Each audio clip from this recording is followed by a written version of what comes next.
사도행전 4장 23절로 26절.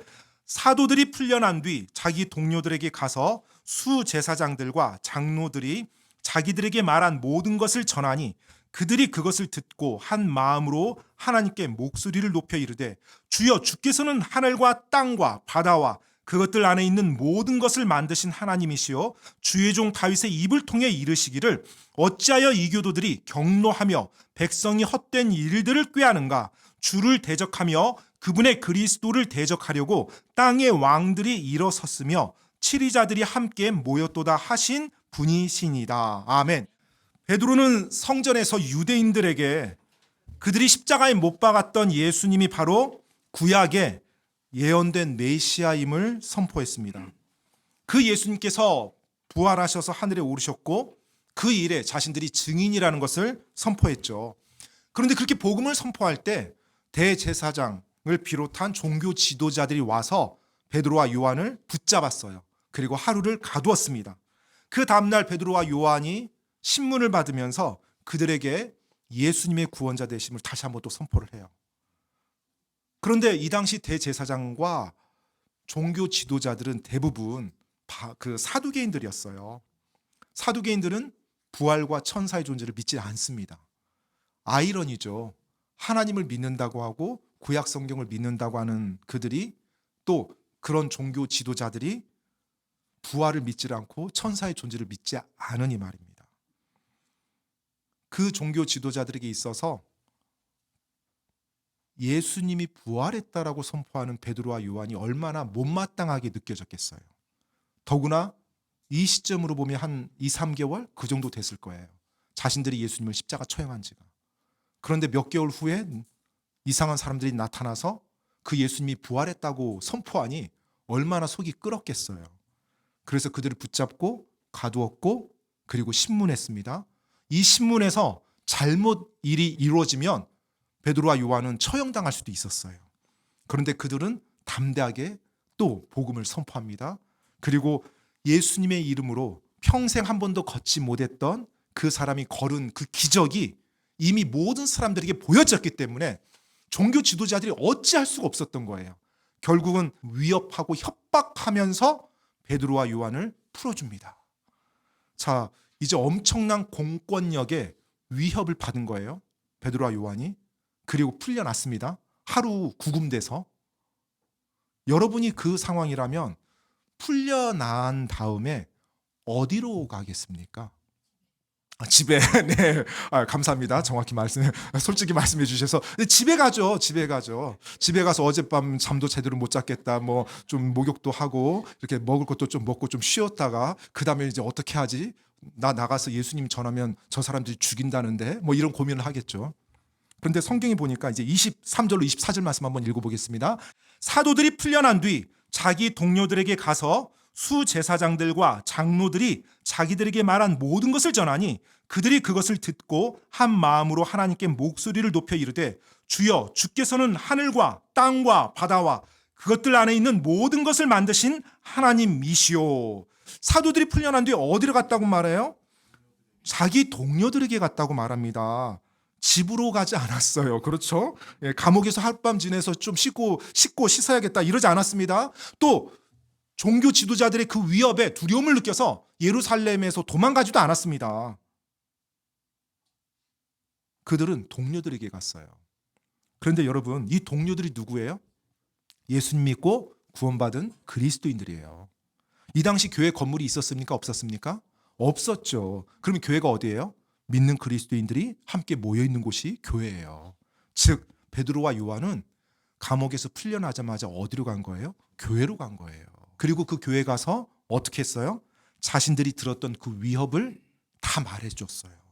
말해줬더니 그 교회 안에 있는 믿는 성도들이 어떻게 반응을 해줘요? 한 마음으로 다 같이 기도를 해준 거예요. 여러분, 이것이 주님 안에서 같은 믿음을 가지고 있는 형제 자매들의 위로와 힘입니다. 내가 힘들고 내가 지치고 내가 위협을 받았어요. 무엇 때문에? 나의 믿음 때문에, 나의 신앙 때문에. 그럴 때 내 곁에서 함께 기도해주고 같이 그 믿음에 굳건하게 서주는 그 지체들이 있다는 것이 큰 힘이고 큰 위로고 큰 복입니다. 바로 그것이 예수님께서 이 땅에 지역교회를 세워준 또 한 가지 이유 중에 하나예요. 하나님의 사람들이 함께 모여서 그 말씀 가운데 서로를 격려해주고 서로를 세워주고 서로가 올바르게 주님의 사랑과 선한 행위를 하도록 북돋아주고 격려하는 것. 이것이 바로 교회가 존재하는 이유 중에 또 한 가지입니다. 그래서 히브리서 10장 24절 25절에 보면 서로 살펴보라고 했잖아요. 서로를 살펴보아서 사랑과 선한 행위에 이르도록 격려하라고. 그리고 어떤 사람들의 습관과 같이 우리가 함께 모이는 것을 피하지 말고 서로 권면하되 그날이 다가옴을 볼수록 더욱더 그리하자. 더욱더 그리하자. 무슨 말이에요? 더욱더 모이게 힘쓰라는 거예요. 교회는 목회자 혼자서 말씀 전하고 끝나는 곳이 아닙니다. 하나님을 믿고 예수님을 믿고 구원받은 자들이 함께 모여서 말씀 안에서 서로를 격려하고 세워주고 사랑과 선한 행위에 이르도록 도와주고 기도해주고 이것이 바로 교회 공동체예요. 저는 우리 교회가 그런 아름다운 공동체로 하나님이 기뻐하시는 공동체로 계속 가기를 원합니다. 자, 이제 24절 말씀에 보면 이들이 이제 기도가 시작이 돼요. 근데 이 기도를 보면서 우리가 배울 수 있는 점이 이제 놀라운 것들이 나옵니다. 자, 먼저 24절에 이들이 기도를 하면서 어떻게 시작해요? 주께서는 하늘과 땅과 바다와 그것들 안에 있는 모든 것을 만드신 하나님이시오. 그들의 간구가 먼저 나오지 않았습니다. 무엇에 대한 선포가 먼저 나와요? 자신들이 믿는 하나님이 어떤 하나님인지에 대한 선포가 먼저 나와요. 자신들이 믿는 하나님이 하늘과 땅과 바다를 창조하시고 그 안에 있는 모든 것을 창조하신 창조주이심을 선포합니다. 여러분이 믿는 하나님이 창조주 하나님이신가요? 아멘. 네. 여러분이 믿는 하나님, 우리가 믿는, 내가 믿는 하나님이 어떤 하나님인가, 그것이 나의 신앙을 결정한다는 거 알고 계십니까? 때때로 우리 안에, 사람들은 자기들 안에 자기만의 하나님을 만들어 놓고 살아갑니다. 성경에 나온 하나님이 아니라 자기가 빚어놓은 하나님이에요. 그래서 그 하나님이 때때로 성경에서 말하고 있는 하나님과 다른 하나님을 내가 섬기고 있는 경우도 있어요. 그 하나님이 다른 경우도 있어요. 어떤 것은 할 수 있고 어떤 것은 하지 못하는 하나님. 기분에 따라 들어주기도 하고 기분 나쁘면 안 들어주는 하나님. 내가 그분의 비율을 맞춰야 뭐 하나 들어줄까 말까 하는 하나님. 이런 하나님을 내가 머릿속에 두고 있는 거예요. 그러니까 내가 하나님께 무언가를 간구하고 하나님 앞에 나가는 것이 썩 내키지가 않을 때가 있어요. 내가 어떤 일을 먼저 해결하려고 노력하고 그리고 나서 끝에 가서 한번 하나님한테 말도 해볼까? 왜 그럴까요? 내 머릿속에 있는 하나님이 지금 창조주 하나님이 아닐 수 있어요. 내가 뭔가 노력을 열심히 해야 너 하는 거 보고 내가 들어줄게. 뭐 이런 짓궂은 신에 불과한 그런 하나님을 우리는 때때로 우리 머릿속에 두고 살아갈 수도 있거든요. 내가 믿는 하나님, 그 하나님에 따라서 나의 신앙이 결정이 됩니다. 물론 우리는 성경에 나오는 하나님을 믿는다고 합니다. 그런데 정말로 내 머릿속에, 내 마음속에 있는 하나님이 그 성경의 하나님과 같은 하나님인지요. 베드로와 요한이 믿었던 하나님, 그리고 예루살렘 초대교회가 믿었던 하나님, 그들을 지켜주고 그들을 인도해 주었던 하나님, 그 하나님이 지금도 살아서 여러분과 저를 지켜주고 인도하시고 보호하시는 하나님이세요. 그 하나님이 이 모든 우주를, 이 지구를 창조하신 하나님이세요. 그 하나님 앞에 불가능한 것은 전혀 없습니다. 너무 힘들어서 하나님이 못할 일은 없어요. 바로 그 하나님을 믿고 있냐라는 거예요. 사탄은 구원받은 그리스도인이 그들의 머릿속에 잘못된 하나님을 가지고 섬기기를 원해요. 그래서 그들이 잘못된 하나님을 붙들고 살아갈 수 있도록요. 그들이 잘못된 하나님을 붙들고 살아가면 사탄은 내버려 둡니다. 내버려 둬도 그 그리스도인은 알아서 신앙이 빈약해질 수밖에 없어요. 그 그리스도인은 알아서 믿음이 무너질 수밖에 없어요. 그 그리스도인의 삶은 매번 요동치고 불안정한 삶이 될 수밖에 없어요. 왜요?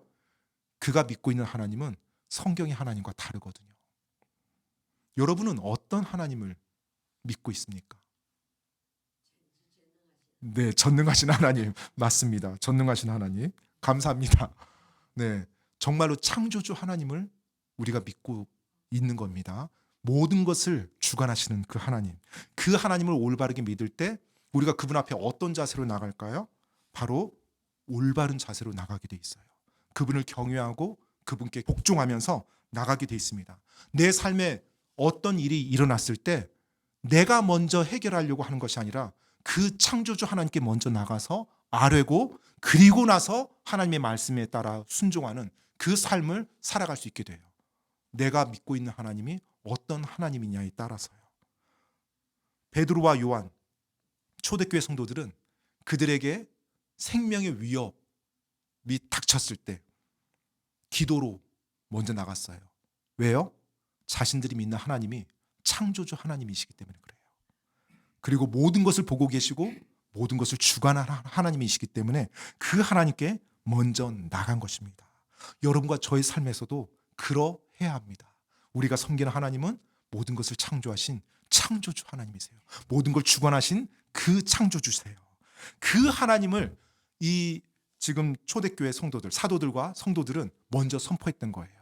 자기들이 기도하는데 지금 기도를 받으신 분이 어떤 분인지를 먼저 그들은 자기들에게 상기시켰던 거예요. 그분을 먼저 선포했던 겁니다. 그리고 나서 그들은 이제 성경 말씀을 인용해서 또 하나의 하나님의 특성을 선포해요. 바로 말씀하신 것을 반드시 성취하시는 하나님, 그 하나님을 또 선포합니다. 사도행전 4장 25절 28절 말씀 보겠습니다. 주의 종 다윗의 입을 통해 이르시기를 어찌하여 이교도들이 경노하여 백성이 헛된 일들을 꾀하는가. 주를 대적하며 그분의 그리스도를 대적하려고 땅의 왕들이 일어섰으며 치리자들이 함께 모였도다 하신 분이시니이다.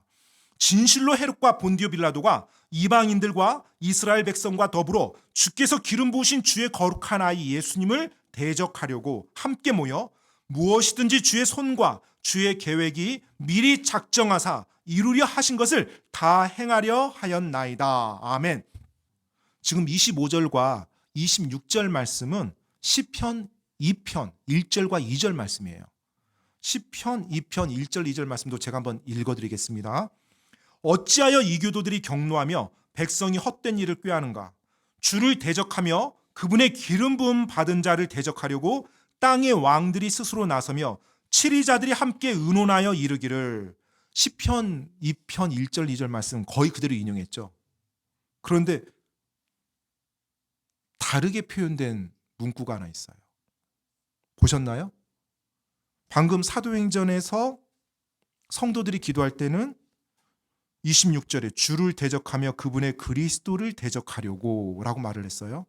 그런데 시편 2편은 어떻게 기록되어져 있어요? 주를 대적하며 그분의 기름 부음 받은 자를 대적하려고 이렇게 돼 있어요. 참고로 시편 구약은 히브리어로 기록되어져 있고요. 신약 사도행전은 헬라어 그리스어로 기록되어져 있습니다. 그러면 히브리어를 인용했을 때 지금 누가는 사도행전을 기록하면서 헬라어 그리스어로 번역했겠죠.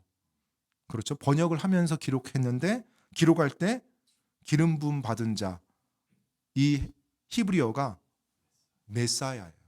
즉 메시아라는 단어예요. 메시아가 기름 부음 받은 자 뜻입니다. 참고로 이스라엘에서 기름 부음 받은 자는 누가 받아요? 왕과 제사장과 대언자만 기름 부음을 받습니다. 그들이 임명받을 때. 그래서 기름 부음 받은 자가 메시아라는 뜻이고요. 그 메시아의 헬라어 그리스어가 그리스도입니다. 그리스도. 그래서 그리스도를 이렇게 표현한 거예요. 그러면 여기서 또 한 가지 놀라운 것은 구약 성경 말씀을 신약 성경이 해석해 주고 있어요. 지금 이 기름 부음 받은 자가 누구라는 거예요? 그리스도, 예수 그리스도라는 거예요. 그러면 시편 2편의 이 말씀이 누구를 향한 메시지, 예언의 메시지였어요? 장차 오실 예수님에 대한 메시지였어요. 그리고 그 말씀을 하나님은 신약 성경에서 풀어주고 있습니다.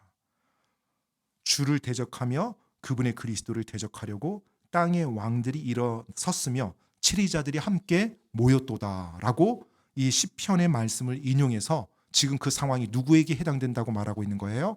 예수님께 해당된다고 말하고 있는 거예요. 자, 그러면서 27절에 지금 이들이 기도하면서 정말 놀랍습니다. 그걸 설명하면서 또 기도를 해요. 설명하면서 뭐라고 27절에 뭐라고 말해요? 진실로 헤롯과 본디오 빌라도가 이방인들과 이스라엘 백성과 더불어 주께서 기름 부으신 주의 거룩한 아이 예수님을 대적하려고 함께 모여. 지금 그분의 그리스도를 대적하려고 땅의 왕들이 일어서고 치리자들이 모인다고 했잖아요. 그 땅의 왕과 치리자들이 지금 대표적으로 누구란 이야기예요? 헤롯과 본디오 빌라도가 그렇게 했다는 거예요. 그 시편의 말씀이 성취됨을 여기서 말해주고 있어요.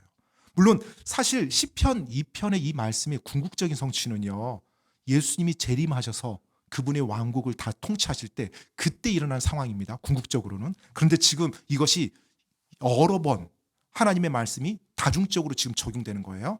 지금 신약에서 예수님의 초림 때도 이 일이 일어났음을 지금 설명해 주고 있어요. 헤롯과 본디오 빌라도가 왕과 치리자로서 그리스도를 대적하며 일어선 거예요.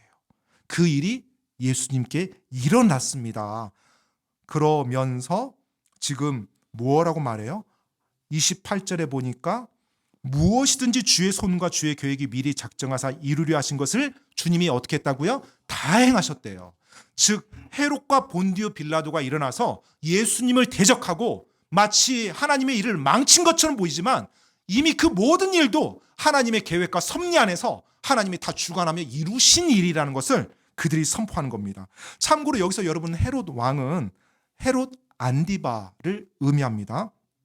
누가복음 23장에 보면 빌라도가 예수님을 신문하다가 예수님이 갈릴리 출신이라는 것을 알고서 헤롯 왕에게 보내요.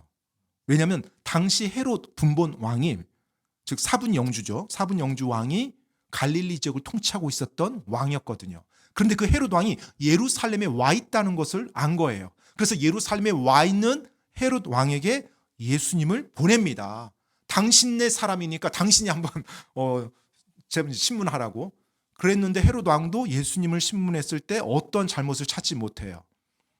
그래서 그가 어떠한 잘못도 찾지 못했다고 말하면서 대신 조롱을 해요. 그리고 가운을 벗어서 예수님께 가운을 입혀주죠. 그리고 다시 빌라도에게 보내요.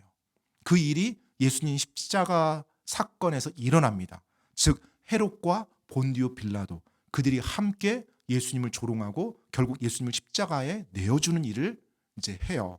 흥미로운 것은 누가복음, 지금 사도행전을 기록한 누가가 기록했던 복음서죠. 그 누가복음에 보면 헤롯과 본디오 빌라도가 서로 원수지간이었대요. 그런데 그때는 그들이 함께 친구가 되었더라. 이런 표현이 되어 있어요. 놀랍죠? 원수지간이었는데 하나님을 대적하기 위해서 서로 하나가 되는 겁니다. 이 세상은 지금도 그렇게 움직이고 있어요. 바로 그 일들을 지금 이 초대교회 성도들이 언급하면서 사도들과 함께 기도 가운데 언급하면서 하나님이 모든 것을 주관하고 계신다는 거. 그리고 하나님께서 그분의 약속하신 말씀을 반드시 성취하시는 분이라는 거. 지금 그 하나님을 선포하고 있는 거예요. 자기들이 지금 누구에게 기도하고 있어요? 창조주 하나님. 자기들이 누구에게 기도하고 있어요? 약속하신 것은 반드시 성취하시는 하나님. 그 하나님께 자기들이 이제 기도하는 거예요. 자, 이제 그들의 간구를 한번 보겠습니다. 뭐라고 간구하는지 사도행전 4장 29절로 30절까지입니다.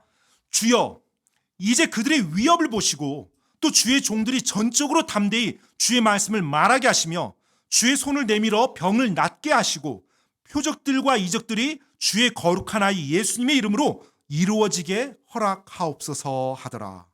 지금 뭘 구한 거예요? 대제사장과 종교 지도자들의 위협을 없애달라고 기도했나요? 아니죠. 주님, 저희가 잘 피신 갈 수 있게 도와주세요. 그렇게 기도했어요? 아니에요. 주님, 저에게 닥친 이 어려움 없어지게 해주세요. 그렇게 기도했어요? 아니에요. 그런 내용은 없어요. 전적으로 담대하게 하사 주님의 말씀을 말하게 해달라고 기도해요.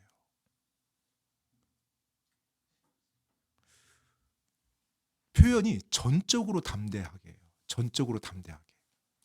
지금 이미 베드로와 요한 어떻게 했어요? 담대하게 말씀을 이미 선포했어요. 담대하게 말씀을 선포하고 났더니 어떤 일이 일어났어요? 종교 지도자들로부터 위협을 받았어요. 붙잡히고 감옥에 하루 갇히고 위협받았어요. 받았어요. 그랬더니 기도를 지금 어떻게 해요? 이제 저 복음 전하지 못하겠습니다. 주님, 저는 아닙니다. 이렇게 기도한 게 아니라 더 담대하게 해주세요. 전적으로 담대하게 해주세요. 그래서 주님의 말씀을 저희가 계속 선포하게 해주세요. 주님, 그것을 허락해 주시옵소서라고 기도하는 거예요. 더구나 30절 말씀을 보면 어떤 말까지 하고 있어요? 주의 손을 내밀어 병을 낫게 하시고 표적들과 이적들이 이루어지게 하시옵소서. 예수님의 이름으로요. 이렇게 기도하는 거예요. 지금 베드로와 요한이 왜 붙잡혔어요? 표적과 이적을 행함으로 수많은 유대인들이 몰려왔어요. 그래서 종교 지도자들이 그들을 알아챈 거예요. 만약에 사도들과 성도들이 복음을 전하고 그리고 표적과 이적들을 예수님의 이름으로 행하면 종교 지도자들, 대제사장을 비롯한 종교 지도자들이 더 잘 찾을 수 있을까요? 더 찾기가 어려울까요? 더 잘 찾겠죠. 찾지 않으려고 해도 보이겠죠. 수많은 유대인들이 몰리니까. 그러면 베드로와 요한과 성도들에게는 그게 위험한 일이에요? 안전한 일이에요? 더 위험한 일이에요. 그런데 그 일을 해달라는 거예요. 왜요? 유대인들은 지금 이 당시 이들은 복음을 유대인들에게만 전했습니다. 유대인들은 표적과 이적이 아니고서는 하나님으로 왔다는 것을 믿지 않았어요. 그래서 유대인들에게는 표적과 이적이 필요하다라고 주님이 말씀하는 거예요. 그들은 구약에서부터 어떤 사람이 하나님의 말씀이노라 하고 선포하면 표적 보여줘봐. 당신이 말한 게 하나님으로부터 온 건지 항상 그것으로 확인했거든요. 지금 베드로와 요한, 사도들과 성도들이 하나님의 복음을 선포할 때, 유대인들을 대상으로 선포할 때 그들에게 예수님의 이름으로 이루어지는 표적이 필요했어요. 왜냐하면 그래야 그 예수님이 하나님으로부터 왔다는 것, 그리고 저들이 말하는 복음이 참된 진리라는 것을, 하나님으로부터 온 참된 진리라는 것을 그들이 받아들일 수가 있었거든요. 받아들여야 복음을 믿든지 말든지 할 거 아니에요. 그래서 지금 사도들과 성도들은 표적과 이적들을 예수 그리스도의 이름으로 이루어지게 하시옵소서. 자신들은 노출되고 자신들은 오히려 종교 지도자들에게 붙잡힐 수 있음에도 불구하고 지금 이 기도를 했어요. 왜요? 그것이 바로 하나님의 뜻이기 때문에 그래요. 하나님의 뜻.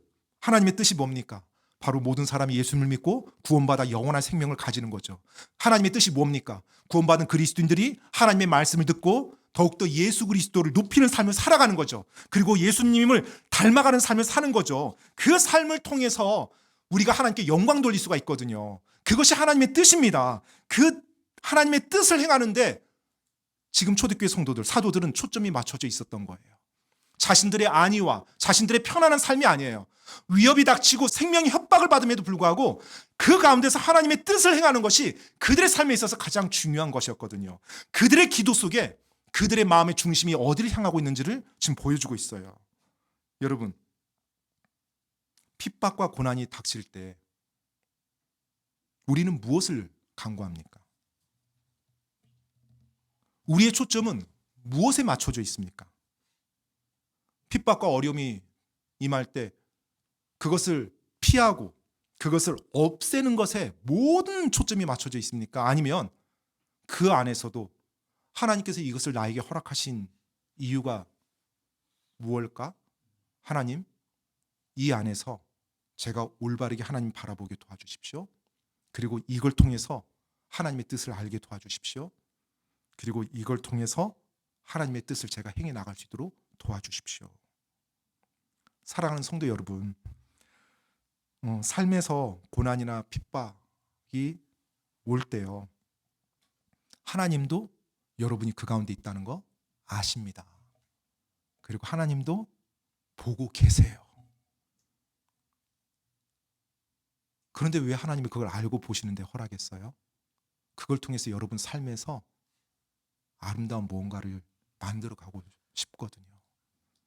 그러니까 여러분 삶에 때때로 힘들고 어려운 일이 있을 때 그건 제가 이렇게 표현할게요. 낭비하지 마세요. 낭비하지 마세요. 그것을 하나님이 의도하신 대로, 기도하신 대로 정확하게 써먹으세요. 헛되게 보내지 마시고요. 믿음이 더 강해지고요. 하나님을 향한 사랑이 더 견고해지고요. 하나님을 더 깊이 알게 되고요. 하나님이 얼마나 나를 사랑하시는 분인지, 그리고 그 하나님과 친밀해지는 그런 기회로 그것을 써먹으세요. 그 상황을 벗어나는 것에만 안달하면요, 하나님이 내 삶에서 이루시고자 허락한 그 고난과 어려움들을 내가 낭비하게 돼요. 낭비한다는 게 뭐예요? 결국은 하나님이 의도한 대로 그걸 내가 사용하지 못한다는 거예요. 가끔 그런 표현이 있죠. 고생은 고생대로 하고 남는 건 하나도 없네. 이런 표현 들어보셨나요? 때때로 사업하시거나 장사하시는 분들이 종종 하는 말인데, 고생은 고생대로 하고 남는 거 하나도 없네. 저는 영적으로 이런 말을 안 했으면 좋겠어요. 고난과 핍박이 옵니다. 그런데 여러분이 거기에서 하나님을 찾고 하나님의 뜻을 구해 나가지 않으면 고난과 핍박을 피하는 게 아니라 고생은 다 해요. 이미 닥쳤잖아요. 고생은 다 하는데 안타까운 것은 하나님이 의도하신 아름다운 변화는 여러분의 삶에 일어나지 않아요. 그리고 또다시 고생해요. 고난과 핍박 오면 또다시 고생해요. 그런데 고난과 핍박이 왔을 때 내가 하나님의 뜻을 그 안에서 붙잡으며 그분을 바라보며 나갈 때 하나님이 나를 빚어가시거든요. 그리고 그 고난과 핍박이 영원히 지속되지 않습니다. 시간이 지나면 끝나요. 그 끝나고 딱 나왔을 때 내 모습이 아름답게 변화되는 거예요. 때때로 그게 나에게 보이지 않을 수도 있어요. 하지만 하나님은 보십니다. 그리고 대부분 다른 사람들 눈에도 그게 보여요. 내가 예수님의 성품을 닮아가고 나의 하나님을 향한 사랑이 더 깊어진 그것을요.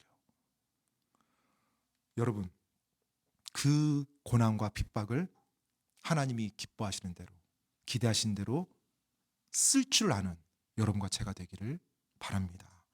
자, 그렇게 기도했을 때 그들은 성령으로 충만해서 담대하게 나가서 복음을 선포합니다. 사도행전 4장 31절 말씀 한번 보겠습니다. 그들이 기도하기를 마침에 그들이 함께 모인 곳이 흔들리더니 그들이 다 성령님으로 충만하여 담대히 하나님의 말씀을 말하니라. 그들의 기도가 뭐였어요? 하나님, 저희가 온전히 담대하게 되어 하나님의 말씀을 전하게 하시옵소서 기도했더니 그들은 어떻게 됐어요? 성령님으로 충만해서 담대히 하나님 말씀 선포했어요. 육신의 힘으로 한 것이 아닙니다. 하나님의 능력에 힘입어서 그들이 바로 선포했어요.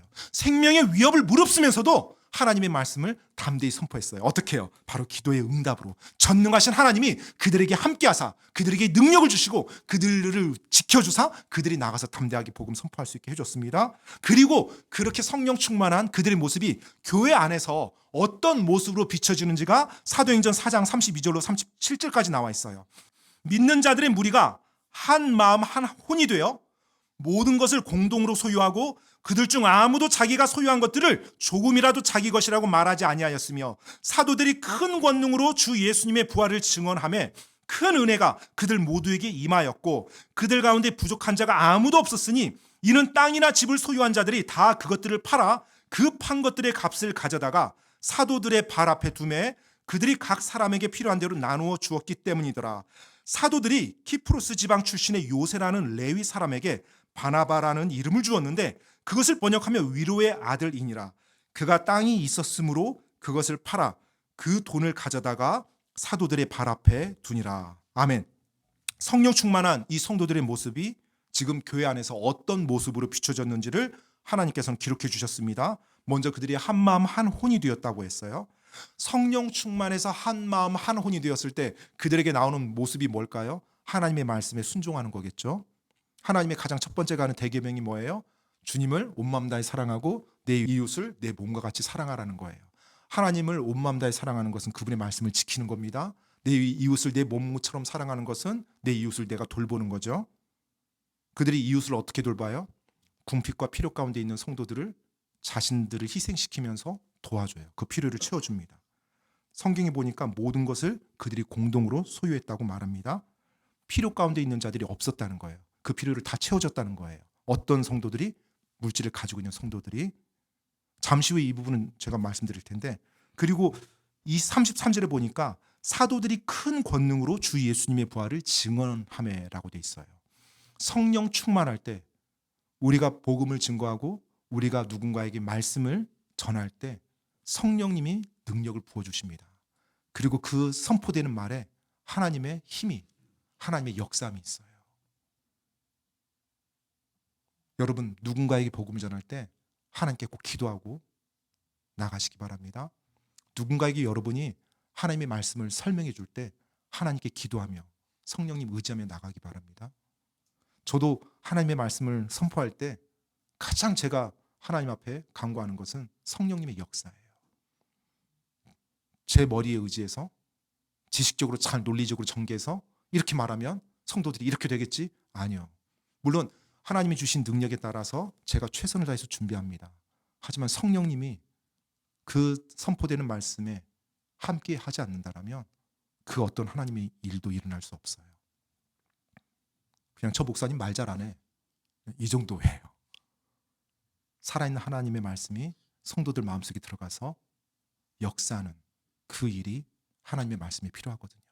저는 그것 간구하거든요. 하나님의 말씀이 선포될 때 성령님이 역사함으로 큰 권능이 임합니다. 그리고 큰 은혜가 그들 모두에게 임했다고 말해요. 뭐가 임했다고요? 큰 은혜가. 여러분, 은혜라고 하면 보통 우리가 이제 구원받을 때 은혜라는 표현을 씁니다. 은혜가 뭐예요? 하나님께서 받을 자격이 없는 자에게 베풀어 주시는 호의라고 이렇게 좀 설명하면 좋을 것 같아요. 그러니까 내가 받을 자격이 없는데 하나님이 나에게 베풀어 주신 거예요. 정확히 구원이죠. 내가 구원받을 자격이 하나도 없는데 하나님이 나를 사랑하셔서 나에게 베풀어 주셨어요. 호의를. 그래서 내가 구원받게 해주셨어요. 그게 하나님의 은혜입니다. 그런데 구원받은 자에게 또 하나님의 은혜라는 표현이 나와요. 은혜로 하나님께 드린다라든지 이런 표현이 나오거든요. 그럼 그 은혜는 뭘까요? 같은 맥락에서 이해하시면 돼요. 구원받은 자에게 하나님의 은혜를 허락할 때는 구원받은 자가 할 수 없어요. 할 자격도 안 되고 할 수 없는 하나님의 일을 하나님께서 하실 수 있도록 베풀어 주는 호의예요. 그래서 하나님의 은혜가 임할 때 내가 하나님의 일을 넉넉히 감당할 수가 있어요. 그게 바로 하나님의 은혜입니다. 나는 그 하나님의 은혜가 없이는 하나님의 일을 올바르게 할 수가 없는 존재였어요. 그럴 자격도 안 돼요. 그런데 하나님의 은혜로 내가 그 일을 감당할 수 있는 겁니다. 즉, 이 당시 사도들과 성도들은 하나님의 큰 은혜를 받았대요. 하나님의 큰 은혜를 받았으니까 이들이 이제 뭘 할까요? 하나님이 하라고 하는 일을 넉넉히 감당할 수 있어요. 그래서 그들이 자신들의 물질, 자신들의 재산을 팔아서 다른 필요한 성도들에게 나눠줬던 거예요. 이 일이 육신적으로 일어날 수 있는 일이 아닙니다. 성령 충만함과 하나님의 놀라운 은혜가 그들에게 있었기 때문에 그게 가능한 거예요. 자, 이제 이 부분에서 여러분, 이 당시 성도들이 몇 명이나 됐어요?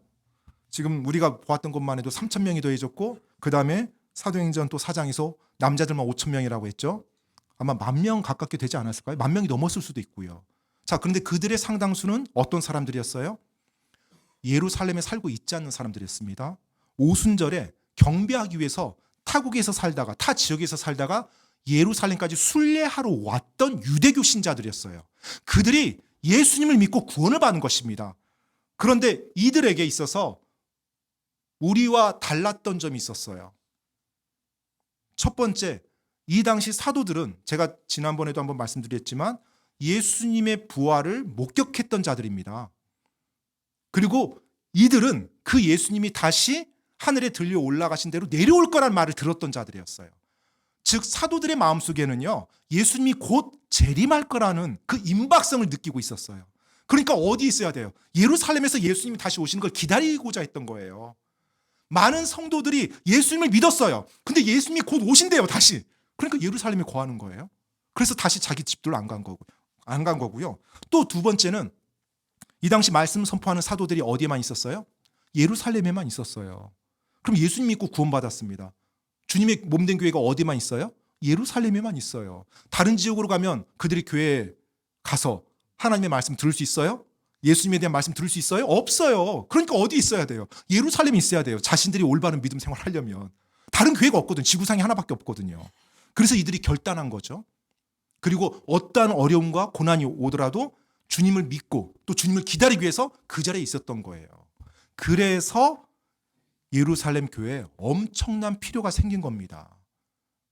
나그네로 왔다, 순례객으로 왔다가 예루살렘에 거주한 수많은 믿는 그리스도인들 때문에요.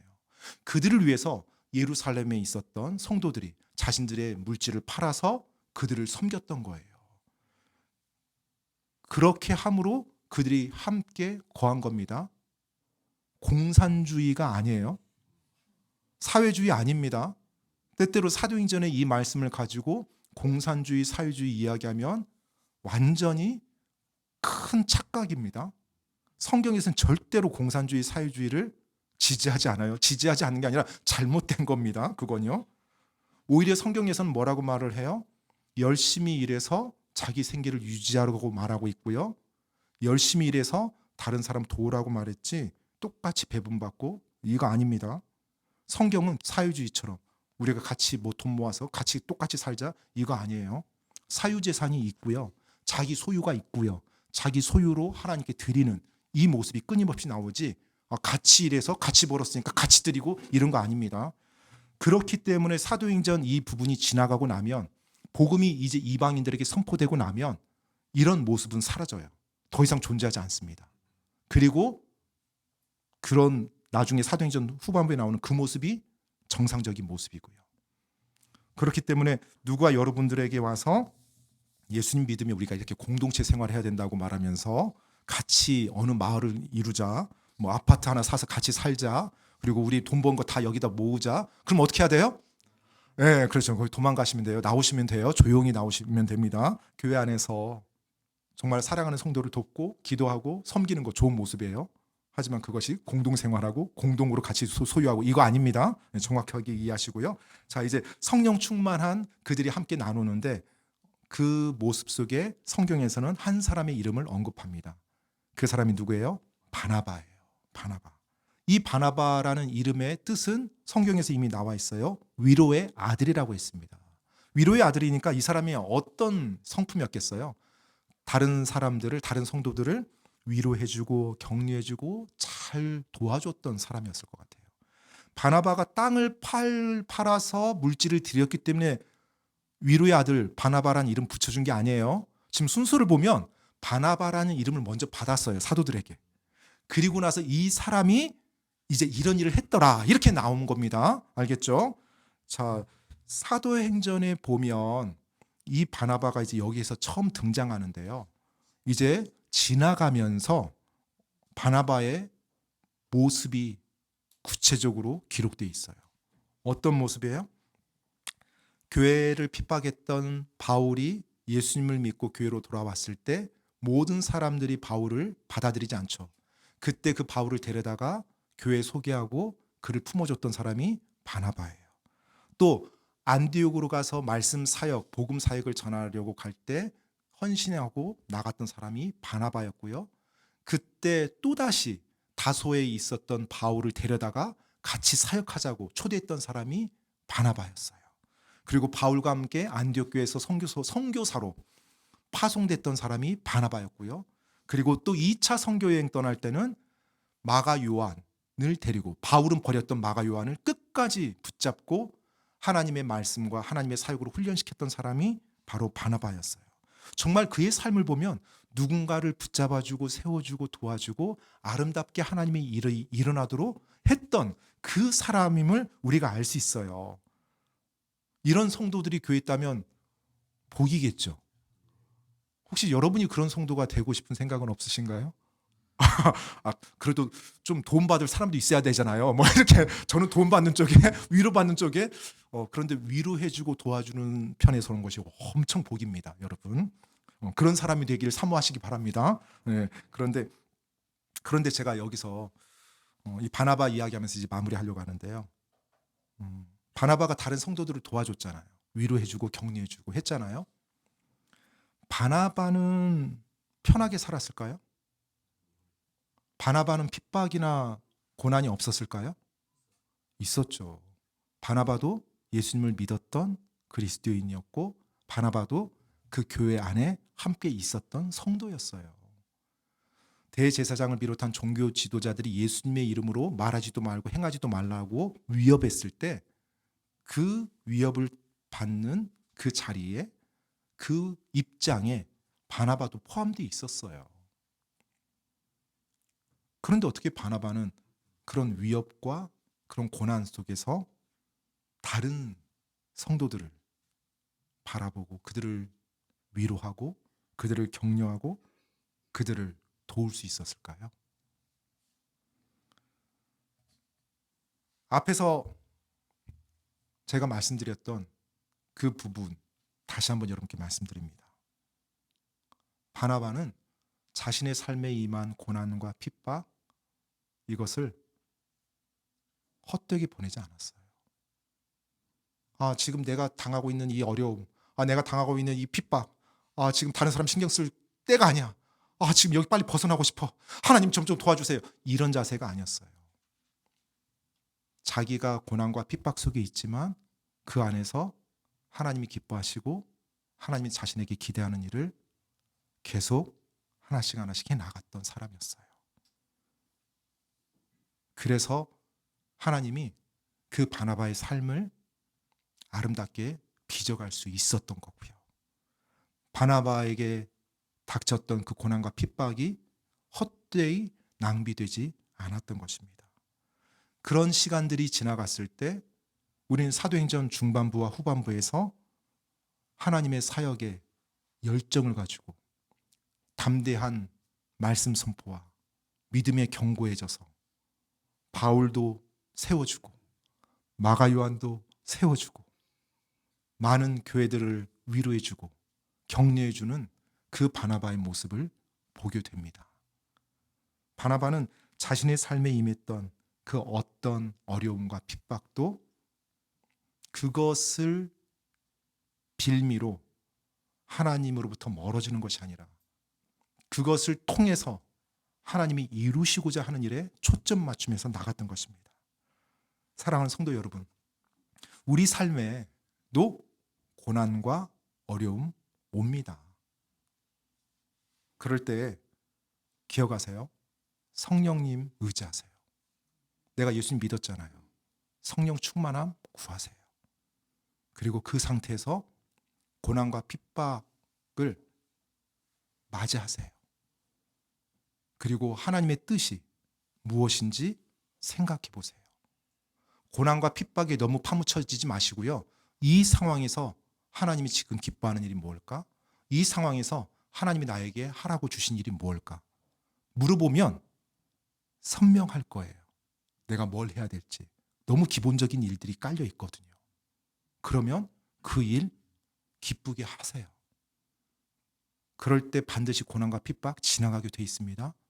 그리고 지나갈 뿐만 아니라 내 모습이 진주처럼 변해 있을 거예요. 하나님이 그런 내 모습을 보면서 그거야. 내가 원했던 것이. 잘했다. 나의 신실한 종아. 라고 칭찬할 거예요. 그리고 여러분의 삶을 통해 바나바처럼 많은 사람이 여러분을 통해서 놀라운 복을 누리게 될 겁니다. 그리고 하나님의 놀라운 상급과 예수 그리스도의 아름다운 향기가 우리 한 사람 한 사람 삶에서 드러날 거예요. 그게 우리가 이 땅 살아가는 목적이에요. 예수님을 닮아가고 하나님께 영광 돌리고요. 그리고 그것이 우리가 이 땅 살아갈 때 우리가 마땅히 해야 될 하나님의 뜻입니다. 저는 그 하나님의 뜻 안에 걸어가는 여러분과 제가 되길 바랍니다. 기억하십시오. 하나님이 우리 삶에 허락하는 고난과 어려움 낭비하지 마시고요. 하나님이 의도하신 아름다운 진주를 만들어내시기 바랍니다.